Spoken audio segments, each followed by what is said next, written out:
Welcome to the Alisa Childers podcast, where we equip Christians to identify the core beliefs of historic Christianity, discern its counterfeits, and proclaim the gospel with clarity, kindness, and truth. And I'm so excited to bring you this conversation that I've just had with Dr. Voddie Baucham. Many of you are familiar with Voddie's work as it would relate to social justice issues, wokeness, critical theory. He had a very influential and important book that came out several years ago, right in the midst of all of the craziness, called Fault Lines, where he really lifted the lid off of cultural Marxism and what was going on with critical theory and wokeness sort of infiltrating culture and infiltrating the church. So many of you read that book. This is a book we're talking about today that he's been wanting to write for a really long time. And it's called It's Not Like Being Black: How Sexual Activists Hijacked the Civil Rights Movement. Maybe you've heard the phrase, gay is the new black. And what we've witnessed over the past decade or so is that social justice issues as they would relate to race and also as they would relate to sexuality have been sort of wedded together. And so that's what this book is about, is how that happened. So some highlights from today's conversation were when Voddie talked about the history of how we got here and what the plans and the agendas were of the sexual activists to wed their cause to the race conversations that had been happening and how they were successful now in doing so. And this has caused a lot of Christians to be timid about this topic. And so this is a really important conversation. We talked about some of the tactics that are being used even to bring it into the church today. One particular highlight for me was when I asked Voddie about a claim that I'm seeing more and more among progressive Christians, and that's to paint biblical eunuchs as quote unquote sexual minorities. So we talked about that phrase, sexual minority, and how so often some of the tactics are to import unbiblical categories into biblical and theological conversations to create new categories and then having to parse those through when they're not even biblical to start with. So there's a bunch of assumptions being made and then things are being interconnected based on a lot of unproven claims. And so we talked about the Ethiopian eunuch in the book of Acts and how so often that is used as a story to show the inclusion of LGBTQ people because the eunuch is this quote-unquote sexual minority. Voddie gave his very strong opinion on that, which I want you to listen to. I also want you to pay attention. At the very end, Voddie left us with some incredibly encouraging and inspirational words for the church about what we can do to resist bad theology, because ultimately we love people and we want to see people come to Christ and be freed from the chains of sin and be free to serve Christ and be slaves of righteousness. So don't miss this conversation, really important. But I do want to let you know a couple of things before we get into the podcast today. If you've been following the conversations we've been having on this podcast as they would relate to side B, Christianity, if you don't know what I'm talking about, maybe go back into the archives of the podcast and watch conversations I've had with Rosaria Butterfield and Christopher Yuan. So there have been some claims that we've made about the teachings of Preston Sprinkle and others in the side B sort of side of things. And there's been a lot of accusations of misrepresentation. So what I want to let you know is that on Facebook, about a week or so ago, I made a post where I listed out in the comments all of the what we call receipts. In other words, the proofs of the claims that are being made by people like Rosaria, Christopher, and myself. And basically in the post, I said, I'm not even going to make any claims. Just go search these links, listen to these podcasts, decide for yourself if you think that this is biblical. So if you want to find that, I'm going to put a link to that in the description of today's podcast. But also, my friend David Wolcott compiled all of the links together in one blog post, and we will post the link to that as well. Really want to encourage you to do your own homework on this, because so often in these conversations, what will happen is somebody will say, well, this is what this person is teaching. And then the person will say, well, no, I don't believe that. Here's what I believe. But then what you can demonstrate with the actions and with the alliances and the people that this person might be in unity with is that there's some very contradictory stuff coming out. And so I want to leave that to you to sort out with the encouragement to always go to Scripture as your authority. And if anyone is trying to import unbiblical categories, things like sexual orientation as some sort of a fixed identity category, that is something that is not biblical. And so I want to encourage you to always use scripture as your authority when it comes to any sort of conversations about sin, humanity, how we're supposed to go about these things. And I also think there'll be some enlightening information in today's podcast as well, because I didn't even know he was going to do this, but Voddie even brought up side B and how that relates into this conversation. So I was encouraged by that, and I think you will be too. So here is Dr. Voddie Baucham. Well, Dr. Voddie Baucham, welcome back to the show. It is so great to have you on. You have a new book coming out. It's Not Like Being Black. Now, this is something you've been talking about for a long time. In fact, I'm finding articles all the way back to 2008, 2015. Why did you choose to write this book right now in this moment? Yeah, well, first of all, thank you for having me on and giving me a chance to talk about it. There are a lot of places where I'm not able to talk about it right now for obvious Sure. reasons. But, this really started with me around the 2007, 2008 time. And the catalyst was Proposition 8 in California. And, it was huge. The homosexual side, the gay marriage side pulled out all the stops in order to win gay marriage in California, on the ballot. Hmm. And it didn't happen. And everybody was shocked that they couldn't win in California. So the Advocate, the key, gay magazine at the time, came out with a cover article, Gay is the New Black. And a lot of the people were bemoaning what had happened and equating it to a loss for civil rights for black people, so on and so forth. And so I began to write about it more in earnest at that time, and actually around 2010 or so sent a proposal in for a book by this title, It's Not Like Being Black, and it was soundly rejected by all the Christian publishers. Wow. And my literary agent at the time sent me an email, and he said, listen, we got a rejection from huge um, um, publisher at the time. And I was having success already in publishing, and just why wouldn't they want to do this? And he said, don't just look at the rejection, look at the timestamps. So from the time that the email had been sent to the time and this was a whole proposal, like outlining everything, to the time the rejection came was like 15 minutes.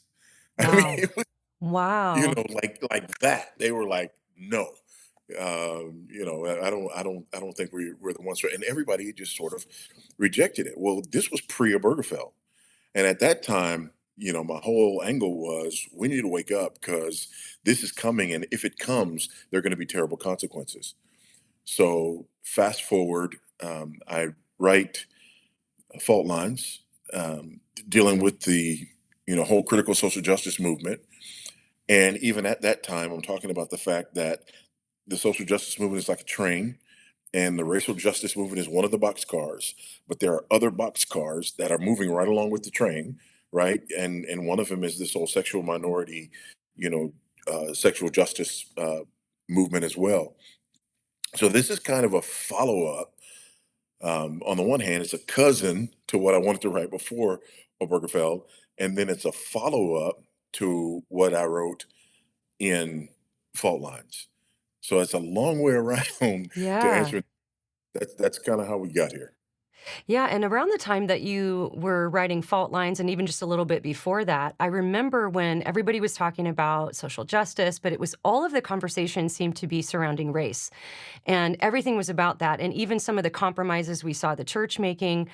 I remember people like you, people like my friends Krista and Monique from the Center for Biblical Unity were saying things like, hey guys, you can't, even if this conversation were to just be about race, you can't keep it about race because there's all these other sort of, like you said, boxcars that are involved with it, being, sexuality issues and all these other sort of intersecting oppression categories that you really can't separate these things apart. And so I think this is a really important book that's coming out right now because it's already happened. Like you guys were warning people back then, and here we are. We're seeing churches that compromised on social justice issues in one way, now compromising in the category of sexuality. And it's really not uncommon even today to see people who would call themselves Christians who embrace, they'll call them justice issues as referring to LGBTQ plus, and we're going to talk about that acronym in just a moment. But, I'd love for you to give us a bit of history now. If you could just trace how did these two categories of maybe what people might call racial justice issues get conflated with LGBTQ plus issues? What's the history there? Yeah, so even back during the civil rights movement, there, there was a move, and I just read another book, couple of books that kind of trace this. And I'm sorry, I'm drawing a blank right now, but I just read a couple of books that dealt with this. There was a movement away from sort of civil rights towards human rights and getting the UN involved. The civil rights leaders are going to the UN and basically saying, this is a broader, this is a human rights issue. This is not necessarily just about overcoming some of the racial, issues and some of the issues that have arisen as a result of slavery and Jim Crow, so on and so forth. This is a more of a human rights issue.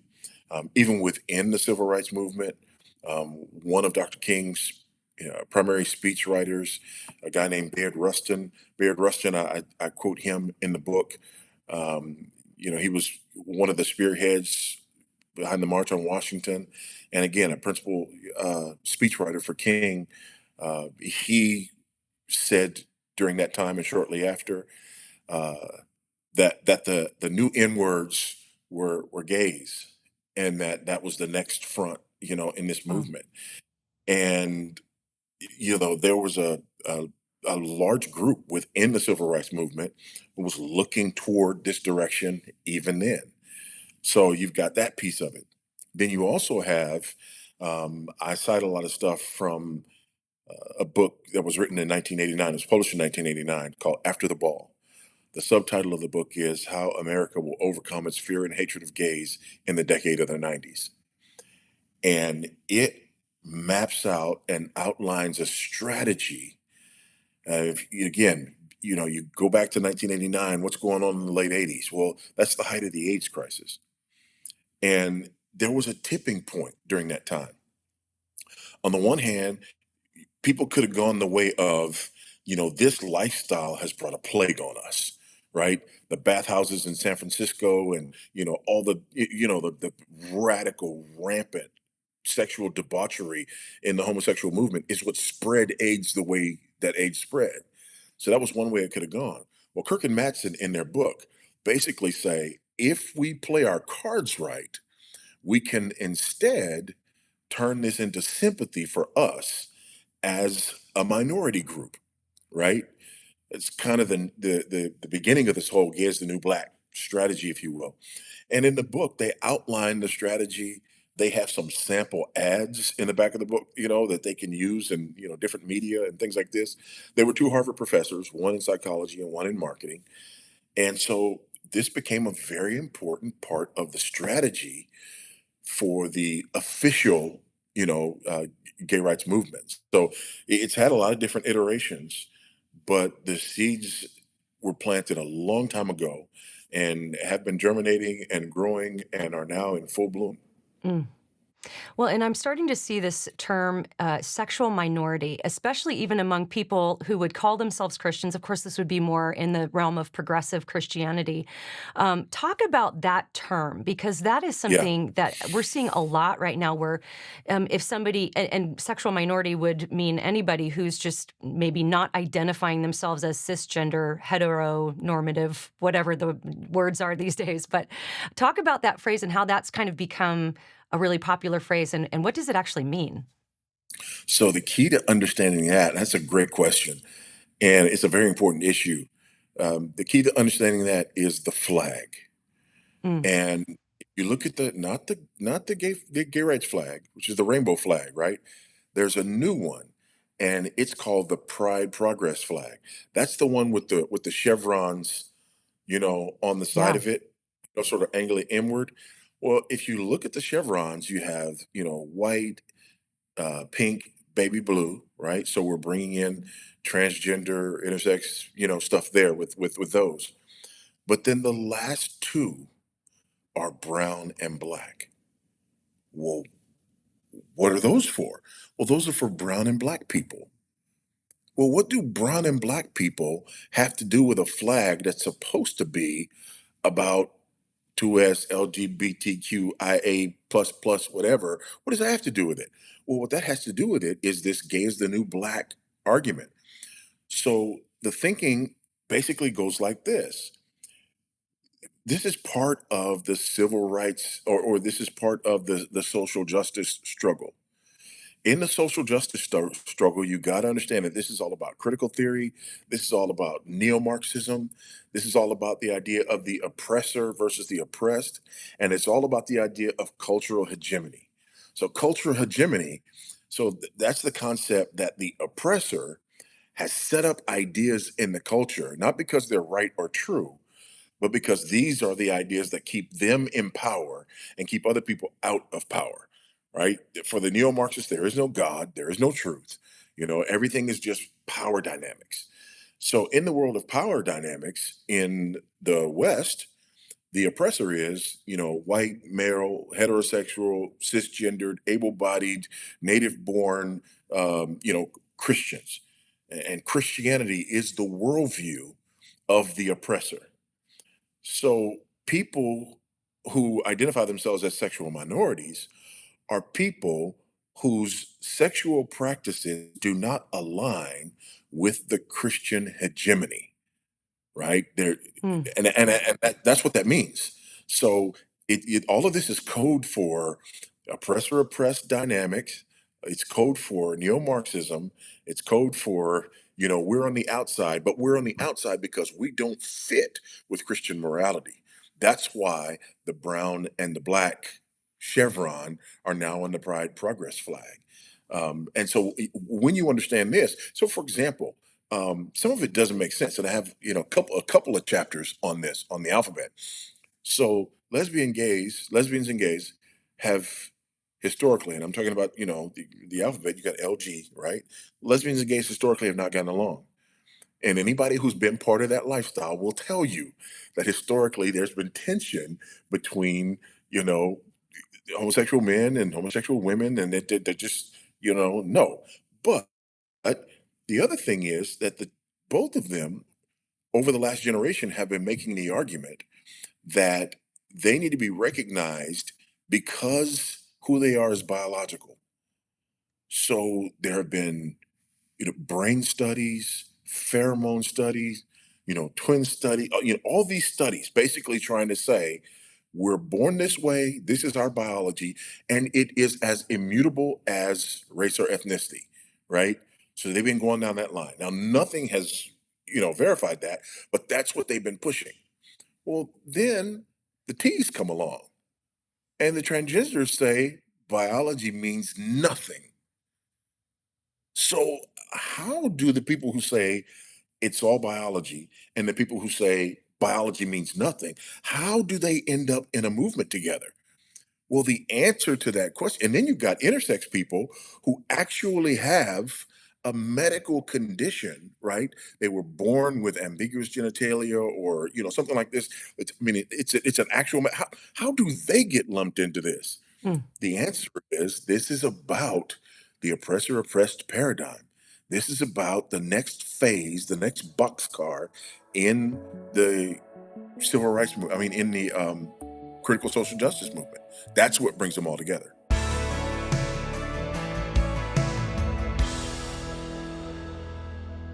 Father's Day is coming up, and if you're anything like me, sometimes it can be difficult to figure out the perfect gift for dad. Well, why not try giving the gift of Good Ranchers? Good Ranchers is the #1 home meat delivery service, and I can't wait each month for my better than organic chicken, my grass-fed, no hormones, no antibiotics beef to be delivered right to my door on dry ice, ready to be put in the freezer for whenever I want to cook a meal for my family. And this is a great month to try Good Ranchers because for Father's Day, they have what is a one-time purchase, and it's called the King Box. It's packed with 2 thick-cut bone-in ribeyes, 4 center-cut filet mignons, 2 thick cut bone-in New York strips, and it is just a feast fit for a king, and it's perfect for a Father's Day gift. But if you also want to consider a subscription, for the first time ever, Good Ranchers is offering free bacon for life with every new subscription. So this isn't just free bacon for a year or for a certain amount of time, but for as long as your subscription lasts, you're going to get free bacon. So this is a great time to try Good Ranchers. I don't know if you're aware, but the vast majority of the meat that you're buying in the grocery store is imported from overseas. And this is coming from places that don't necessarily have the highest quality standards or transparency. But Good Ranchers is proudly 100% American raised and harvested beef. So they're 100% American through and through. And one thing I really love about Good Ranchers also is that anytime someone purchases a box, they donate a portion of the proceeds to Paralyzed Veterans of America. So their mission supports our nation heroes, farmers, ranchers, and veterans who fought for our freedom and worked tirelessly to put food on our plates. So go to goodranchers.com. Use my code Alisa to get that free bacon for life with any new subscription. Also, try the King Box for Dad this year. Again, go to goodranchers.com. Use my code Alisa.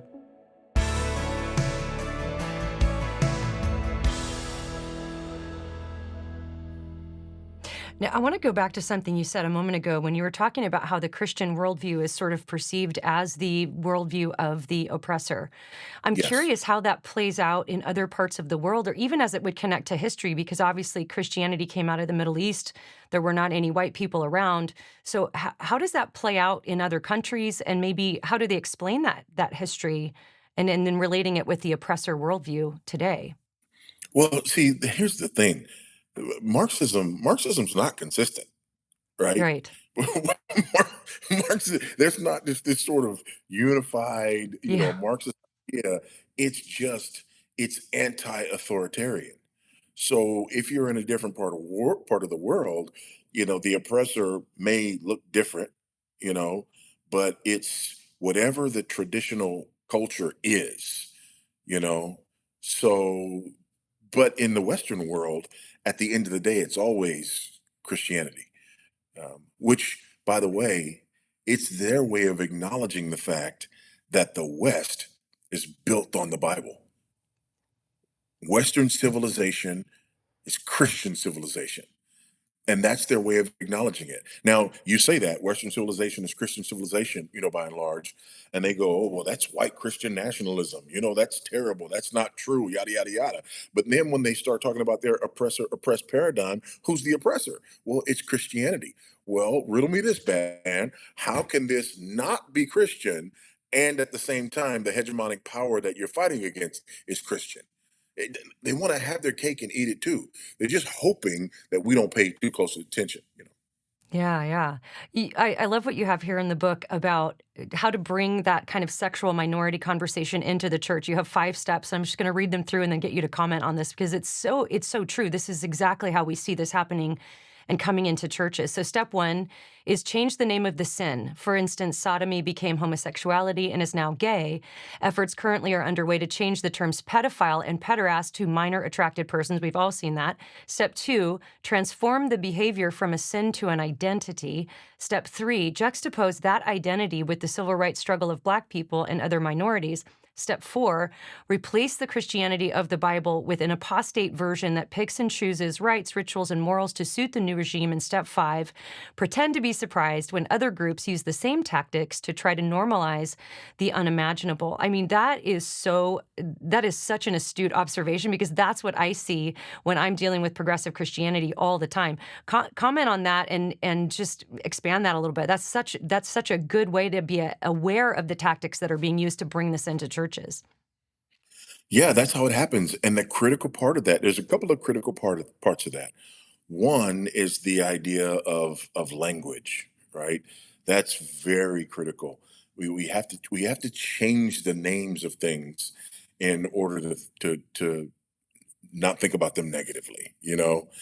And so we've seen that like with those two. But also when we talk about polygamy now, polygamy and polyamory, what is that? We now refer to that as consensual non-monogamy, right? Yeah. So, yeah, so all of these things are important. So that's a very important piece of the puzzle. The other piece, the psychological community becomes important, and what I mean by that is, the DSM, the Diagnostic and Statistical Manual. If you remember, DSM-3 and whatnot, homosexuality is declassified. Homosexuality is no longer a disorder. And why? Because of new research? No, that decision was political within that community. Okay. The same thing has happened with pedophilia. You know, now that's a paraphilia. They're changing the way that they do that.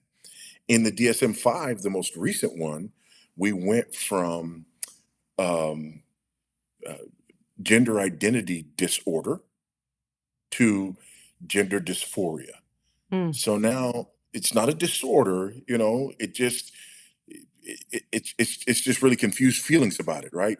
We changed it to, and that's the progression, And so it's in the other step, that fourth step is where apostate Christians become important, because apostate Christians allow people who've taken those other steps to look to them and say, see, even the well-meaning good Christians understand this, right? They're on the right side of history, because they get this.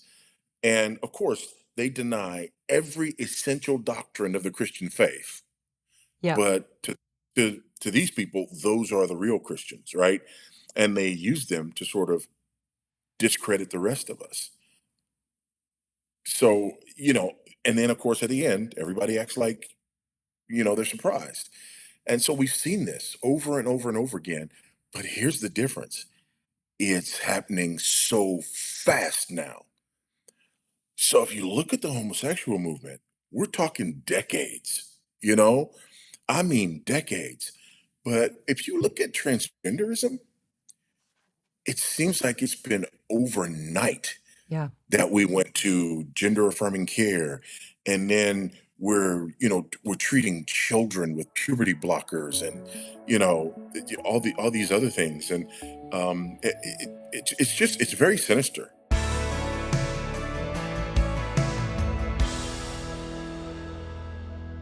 I love really good, high quality artisan coffee. In fact, I used to order my coffee from this really fancy place in the Pacific Northwest, but that all changed when I discovered 7 Weeks Coffee. Not only is this just the best coffee I've ever had, it is shade grown, low acid, pesticide free, mold free. It is so delicious. But I love even more the cause and the heart behind 7 Weeks Coffee. So 7 Weeks Coffee is named 7 Weeks because at 7 weeks, the baby in the womb is about the size of a coffee bean. And this is also when the heartbeat is first detectable.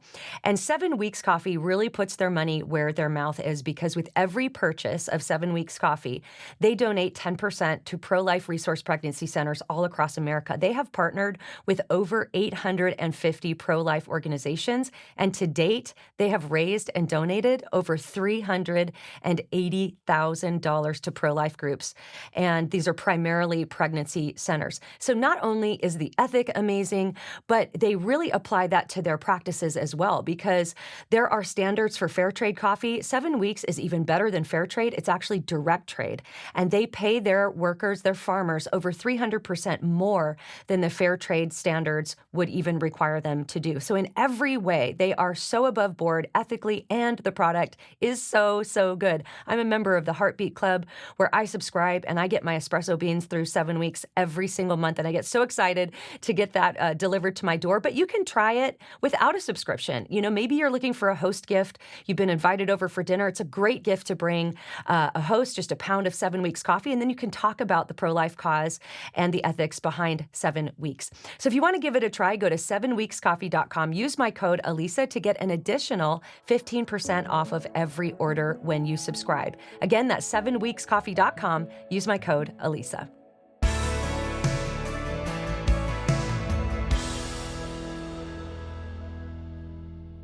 It really is. And I've made this point on my podcast before, but it bears repeating here. I remember when I was first looking into quote unquote progressive Christianity, like 10 years ago, when I was just trying to figure out, what is this thing? Like, what do they believe? What are the definitions?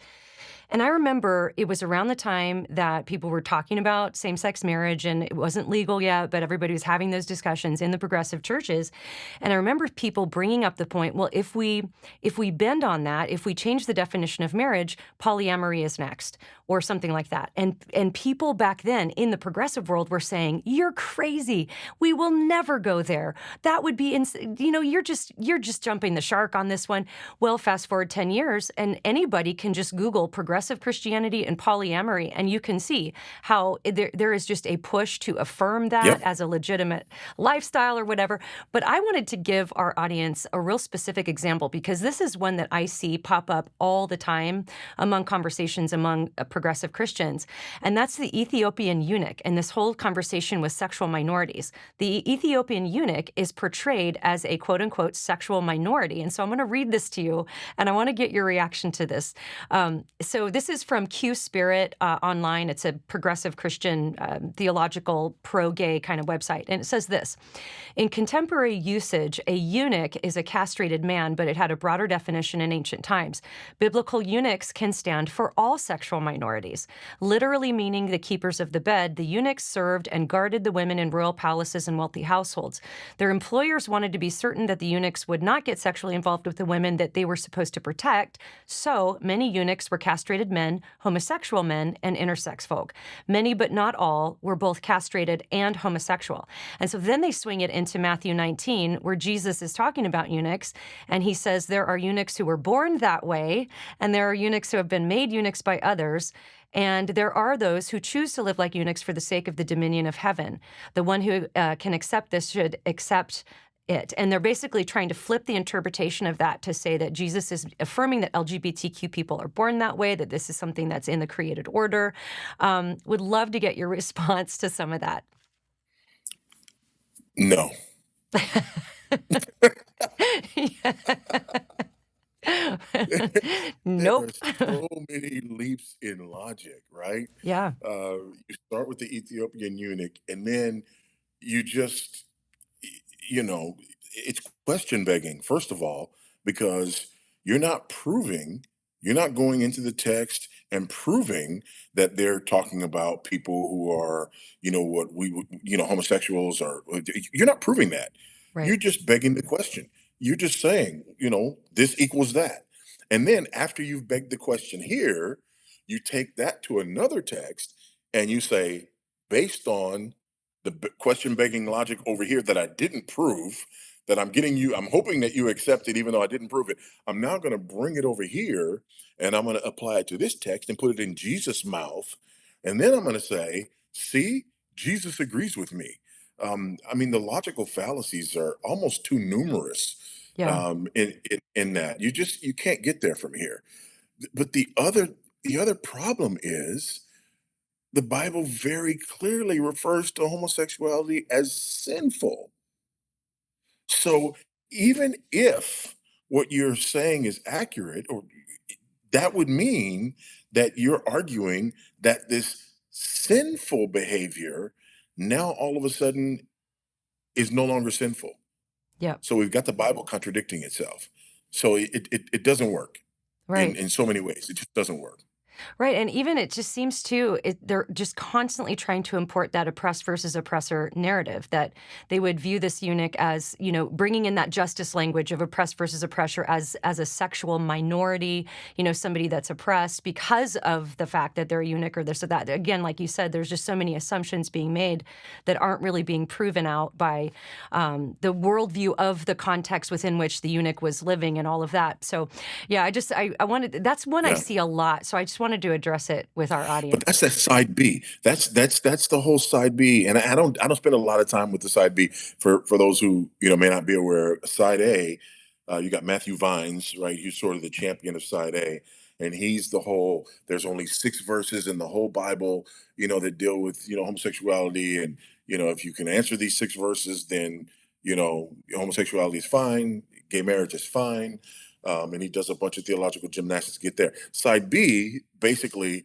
the Preston Sprinkles of the world who come and they say, no, no, no, no, no, we don't agree with him. You know, sexual behavior is still sinful, and so we don't agree with same-sex marriage, but we do agree with the definition of sexual orientation, right? Again, completely begging the question. They don't say this proves sexual orientation. They just take the world's claim of sexual orientation, and so they say no. You know he's wrong on these verses. Sexual behavior is still wrong, but sexual orientation is still real, and therefore we are celibate gay Christians, Mm, right? right. And the side B guys need stuff like the Ethiopian eunuch in order to justify the celibate gay Christian idea Yeah. and movement. But again, it's all question begging logic, and all of it is rooted and grounded in the idea that sexual orientation is a real thing, and that it is as immutable as a person's ethnicity. Right. So they've bought into that hook, line, and sinker, and they're arguing from that with this question begging logic. Well, I'm really glad you brought up side B because my audience by now will be very familiar with side B because we've been talking about it quite a bit. I've gotten in some heat lately for talking about side B, and I do want to take this moment to let people know because this podcast is coming out this week, so it'd be a good time to mention this. For those of you following the whole Preston Sprinkle side B thing that we've all been talking about on Facebook, I posted a post that had receipts for everything that people like Rosaria Butterfield and Christopher Yuan and myself are claiming about the claims of Preston Sprinkle and other people. So go to Facebook and check that out because it's got all of the receipts. Just you can judge for yourself whether or not that's biblical. But the problem, Voddie, with people like Preston Sprinkle is that they will say, like Preston will say, I don't say that I'm side B. I don't really identify as a side B Christian. And yet he is regularly in unity with people from the Revoice Conference, which are openly side B, very regularly uses side B people and uses side B language and maybe doesn't consider himself side B, but that's the difficulty of this whole conversation is that somebody, and I'll just take this into the abstract, not necessarily about him, but somebody might say, well, I don't believe that. But then everything their actions do affirms that they actually do believe that and they do embrace those categories. So that's a big one for everybody to be Yeah. really aware of because it's so subtle and it sounds good on the surface, but then you dig a little deeper and you're like, no, this is really bad for the church and it's bad Yeah. theology. And it's the same thing. It's the same thing as people who are saying, no, no, no, I'm not a social justice warrior. I just have a problem with white privilege and I just want to pursue anti-racism and I just want to pursue, they start Right. making all of the arguments That's right. of the social justice warriors, but they say, no, no, no, but I'm not a social justice warrior, you Yeah. know, and it's just, it's theological sleight of hand, Mm. nothing new. It's nothing new at all. And Yeah. this is why we have to press for clarity. You know, define your terms. What exactly do you mean?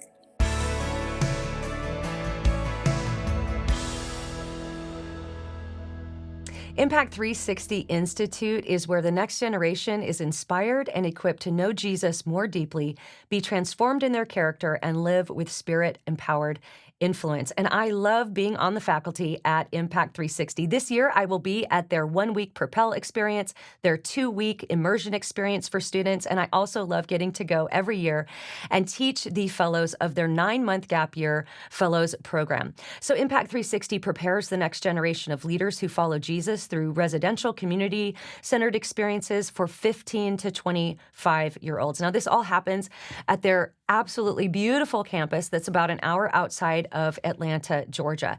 If you have a student in your life that is looking for an amazing summer experience, I can't recommend Propel and Immersion enough. Maybe you have somebody that's getting ready to graduate high school and they're looking for a gap year program that will really strengthen their faith, help them to live their faith boldly. The gap year program, you definitely want to check that out. Now, Impact 360 also has a 2-year graduate level residency, and this is for recent college graduates who earn their master's in leadership while working at Impact 360 for 2 years. I love this quote from one of the college students at Impact 360 Fellows. They said, "Before Impact 360, I was not able to confidently share my faith. After Impact 360, I've been giving the training and tools to be able to confidently articulate what I believe." And I teach at Impact 360 every year, and my favorite part of it, especially with a gap year program, is getting to spend 3 days with the students, and we get to dive deep into what deconstruction is, what progressive Christianity is. So if you're a regular listener of this podcast and you care about the topics that we talk about here, if you have a student in your life, you might want to check out impact360.org because they can come learn with me, and I would love that. So you can learn more at impact360.org. Again, that's impact360.org.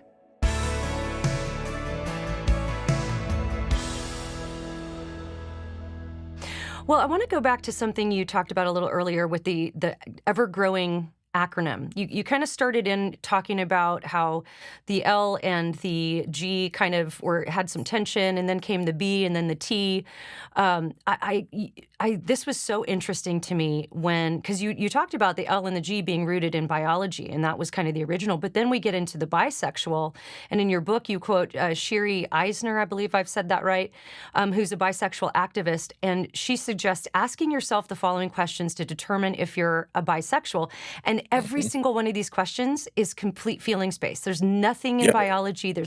Some of the questions are, does the term bisexual give me a sense of comfort? Does it give me a sense of adventure? Is it fun for me to think about being bisexual? Does it make me happy? Does it make me feel good about myself? And all of these, and even the last one says, does it give me anything else I want? I mean, talk about a total feelings-based, quote unquote, identity. Explain that, like how that's all working together and how we got to where we are today, where it just seems to be this endless alphabet with the plus signs and everything else.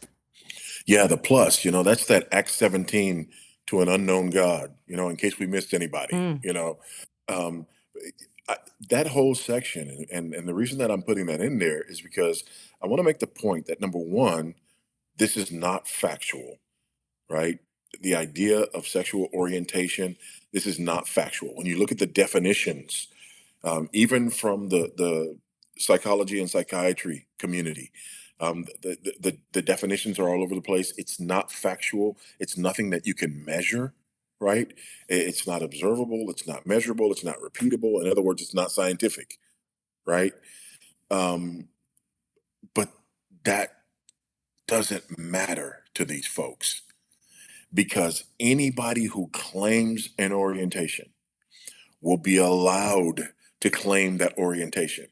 So what's not happening is, let's say the American Psychiatric Association or whatever, they have a definition of sexual orientation, and it has to meet blah blah this and this, and it doesn't, right? It doesn't have that.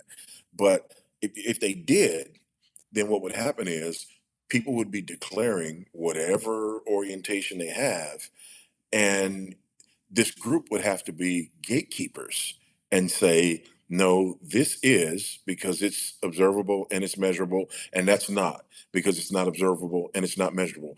And in the age of your truth and my truth, that would be completely unacceptable. And so that's why you've got this proliferation of sexual identities and gender identities and people identifying as furries and I mean it yeah. just they're trying they're like and they're trying to outdo each other. And among the young people, uh, a lot of this stuff is social contagion. Yeah. you know It's attention getting behavior by young people.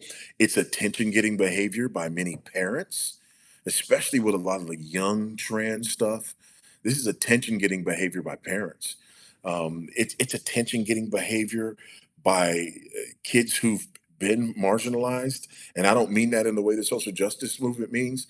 I mean, if you are a white cisgendered person, over the last 10 years, you've been nothing but evil. Hmm. Everything you are is evil.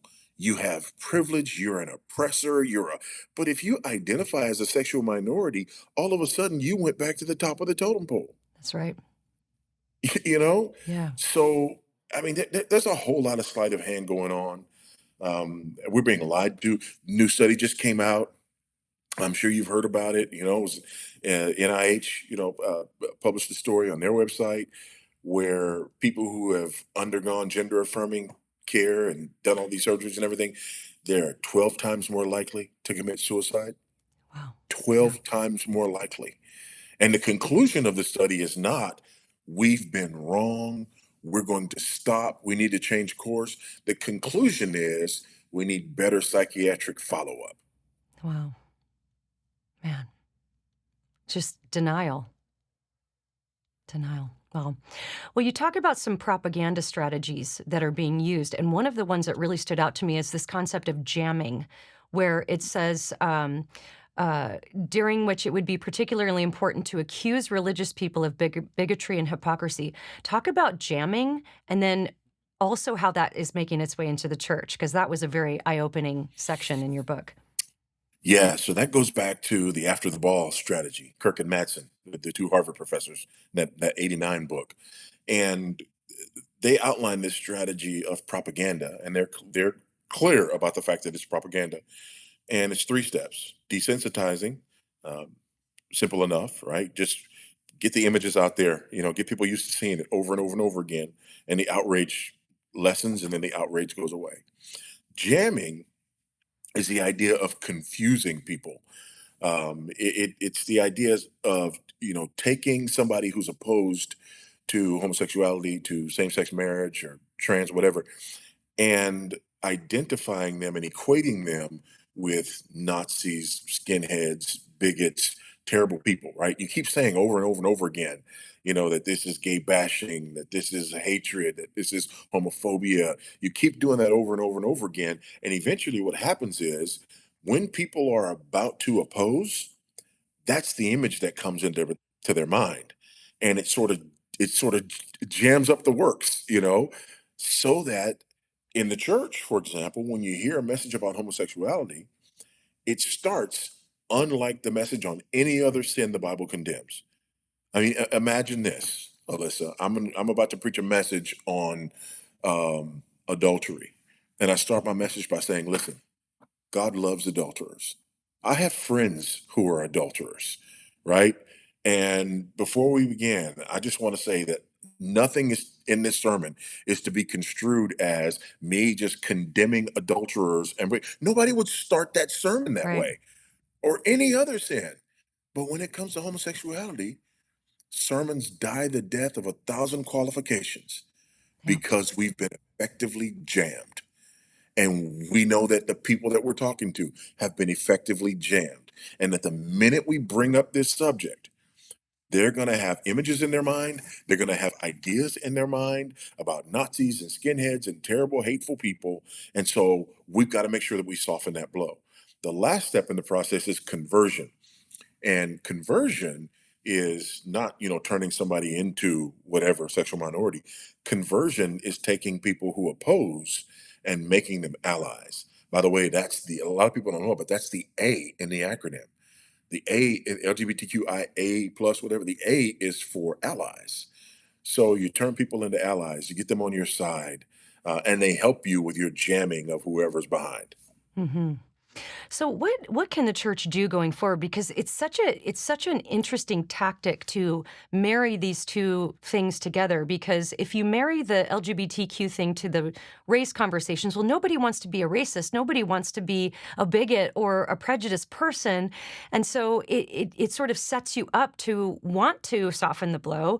But if you had just a room full of pastors in front of you, what would you advise the church to do? And even moms, everybody who's a Christian in our daily lives, like, what is the number one thing we can do right now to resist this? Yeah, that's the purpose of the book. I mean, really, that's why I wrote the book. One thing is, we have to be aware. We have to know what's going on. I spent most of my life as an athlete, and as an athlete, and anything that I ever competed in, one of the most important things that we did was film study. You know, and I mean, we would watch so much film.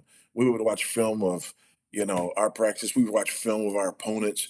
We'd watch films of their good games, films of their bad games, so that we could understand what they were likely to do. So that when we got into the game, and then when we practiced, we would practice the things that they were doing that we found out from the films. So that when we got into the game, everything slowed down, and we had an idea of what was coming, right? I kind of want this book to be that. I want it to be the film study. I want us to sit down and look at what's happening so that we're not just, looking all around going, what's happening? What's going on right now? And that's where most Christians are. They know that craziness abounds, but most can't put their finger on what it is. So that's the first step. We got to know what's happening. We Yeah. got to know how we got here. The next step is for us to be rooted and grounded in what it is that we believe and why it is that we believe it. So there's part of that in the book, just talking about what we believe about, God, marriage, human sexuality, right? We've got to be firm on that. And then the last part of it is we've got to know that there's a price to be paid. And I think so many Christians are in denial on this. They believe that if we would just be nicer, Hmm. you know, or if we would just, be whatever, that all of this would go away. But it won't. It's not going away. We're going to have to pay the price. We are going to have to stand firm, and we are going to have to count the cost. We're going to have to deny ourselves, take up our cross, and follow Him. And we're going to have to do it for two reasons. Number one, because Christ is worthy and we belong to Him. And this is our Caesar is Lord moment. Mm. The culture is demanding that we bow the knee and say Caesar is Lord, and He's not, and we can't say it. But the other reason that we have to do this is because our enemy is not our enemy. They, they're enemies of God, but we don't want them to remain there. Yeah. They're lost and hurting, and they're dying, and they're facing judgment. And we don't delight in the death and destruction of the wicked. Mhm. We want Christ to have the fullness of the reward for which He died. I do not want people lost in these lifestyles. I do not want children to have their lives torn up and turned inside out. I do not want parents years from now to have to look back at their children who've been mutilated and sterilized. You know, I, Yeah. I, I don't want that. I don't want that. And so if we look in those two directions, then I believe we'll find what we need in order to stand our ground, stem the tide, pay the price, and hope that God will bring revival, Mm. right? Because judgment is here. Yeah. Judgment is not coming. Judgment is here. This is the judgment. This is the judgment of Romans 1. We're seeing it right now. And we need to pray that God would send revival. So that So good. that's why I did this. Man, I don't think we could find a better place to end. That was so beautifully put. This is our Caesar is Lord moment. That is so well put. And I think one of the most common questions I'm asked is how can I share my faith and how can I share a biblical sexual ethic without offending people? And what I've started to tell people is you can't. You can be as winsome as anybody's ever been. You can be as nice as anyone's ever been, as loving as anyone's ever been. And people are going to hate you because it's not you they hate, it's God, and they hate His ways. But I love the way you just put that. Our heart needs to be for the lost because we want to see souls saved. We want to see people not bowing their knee as slaves to sin, but bowing their knee to Christ as slaves of righteousness. And so that is so beautifully put. Any final words that you might have? The book comes out on Tuesday. So any final words there? Yeah, and it was intentional to bring this book out in June. You know, Mm, for Pride Month, and just know that there are going to be difficulties and obstacles in finding it, but find it. Find it wherever you find books. Just there are going to be obstacles. When Fault Lines came out, it debuted on several national bestsellers lists, right? And just by God's grace, it was amazing. I was laid up in the hospital. I had open heart surgery the day the book the day Wow. the book launched, and I didn't get to do any of the media tour or anything like that for the book. And still, it debuted, some national bestsellers list. So when I was better and we were able to get up and about, the family and I went into a bookstore and walk into this big national bookstore and hear all the bestsellers out in front, and we're looking for it's not there.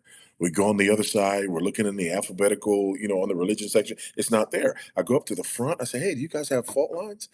They went on the computer and the girl said, yeah, we have two in the back. In the back. Yes. And I'm like, it's ahead of that book and that book and that book on bestsellers list, and it's in the back. So I say all that to say, if that was what happened with Fault Lines, you can just imagine what's going to happen with It's Not Like Yeah. Being Black. Um, so just go get it, post about it. A lot of posts are being suppressed, and all other kind of things are happening. But God's bigger than all that, and Yeah. we need to get this out. All right. Well, I want to thank my guest, Dr. Voddie Baucham. Such an honor to have him on to talk about his new book. Go pick it up. It's Not Like Being Black: How Sexual Activists Hijacked the Civil Rights Movement. Support that book. Get the word out.